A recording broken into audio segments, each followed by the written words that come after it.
Le pouvoir ne se donne pas, le pouvoir s'arrache. Et il faut que le peuple noir apprenne à arracher le pouvoir. Ça ne se donne pas. Moi, quand j'entends certains Africains ou certains m'écrivent me dire « Madame Beyala, quand est-ce que M. Hollande va venir nous libérer ?» Je leur dis jamais. Il ne viendra vous libérer. Soyons clairs là-dessus. Un peuple se libère par lui-même. Personne n'a jamais libéré personne. Ça n'existe pas dans l'histoire du monde. Si vous voulez vous libérer, si vous vous sentez opprimé, levez-vous et utilisez tous les moyens de votre possession pour vous libérer. Ayez l'esprit du sacrifice. Au moins les Africains français, nous l'avons. Quand nous décidons d'acheter une maison de la culture africaine française, nous ne sommes pas riches. Mais chacun va se dépouiller un peu de ce qu'il a pour que le collectif marche. Il est temps que les Africains apprennent une chose. Tant qu'ils n'auront pas en esprit que nous sommes dans un tout plus grand que nous-mêmes et que chacun va vouloir ne pas mourir, ne pas donner son argent, ne pas donner son temps, ne pas donner son énergie, on n'ira nulle part.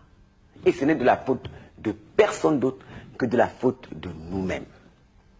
Et cette autocritique, il est temps que les Africains, et les Africains français, le fassent. Or, ce n'est pas le cas pour l'instant. Ils sont en attente de quoi? Il ne se passera rien. Mes frères, il ne se passera rien si vous ne faites pas. Parce que moi, si je suis opprimé, je me lève. Quand je crée le collectif Égalité, à l'époque pour réclamer des places pour les Noirs, c'est parce que je sentais j'étais opprimé et que mes frères étaient opprimés. Donc, je me lève. Et je prends des risques. Et des risques, on peut même jusqu'à aller se faire tuer. Il faut accepter le principe sacrificiel. Les nations occidentales se sont créées sur la base de ce sacrifice.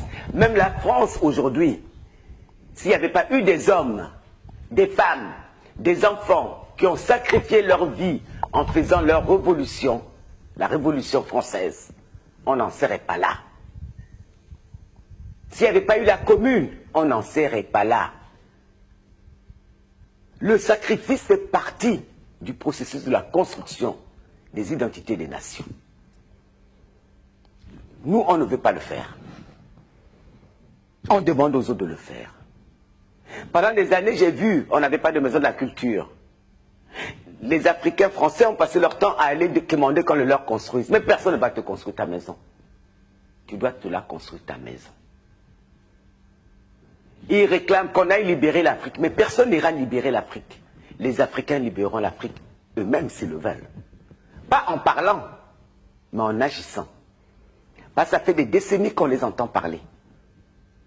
Moi, je suis un révolutionnaire. Non, tu l'es. Pose l'acte. Tu n'es pas content du régime. Lève-toi. Déjà à l'époque, j'ai réécouté récemment Fela Ramson Kuti. Tout ce que je dis là, il le disait déjà, ça veut dire que c'est un comportement chez nous récurrent. Le refus du sacrifice. Donc on ne bâtira jamais de nation tant qu'on ne l'aura pas. Tout le monde veut arriver à Dieu, mais personne ne veut mourir. Tout le monde va arriver à Dieu, personne ne veut mourir. Et c'est très spécifique à notre culture. Et c'est ça qui est dommage. Et ce n'est pas seulement au niveau du sacrifice physique, mais même de l'argent. On vous dit, on va faire des cotisations pour envoyer telle chose dans tel endroit. Ceux-là même qui sont concernés par l'endroit ont du mal à donner 1 euro. Bon Dieu. Comment voulez-vous avancer? Le peuple Tutsi nous avait donné un exemple en 1994, 95, 96. Ils étaient maltraités, ils avaient subi un génocide. Qu'est-ce qu'ils ont fait? Tous les Tutsis du monde, je vous le signale, étaient obligés de donner, je crois, le tiers de leur salaire comme don à la révolution. Et ils l'ont tous fait, enfants comme adultes, vieux comme jeunes, hommes comme femmes. Et Kagame se battait au front.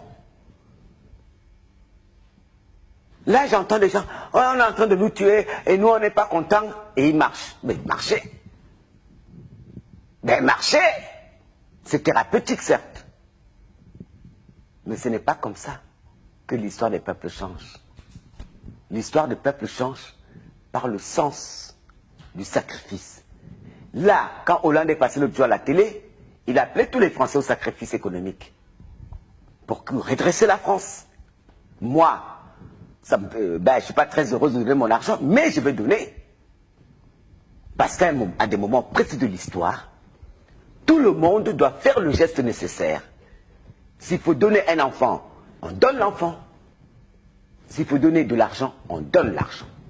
Quand vous dites ici, il faut donner un enfant, on donne l'enfant, c'est-à-dire? Pendant la Révolution, c'est ce qui s'est passé. Il y a des gamins qui sont allés pour qu'on ait la République d'aujourd'hui. Qui sont allés mourir pour ça. On meurt pour ces idées, il faut avoir le sens du sacrifice.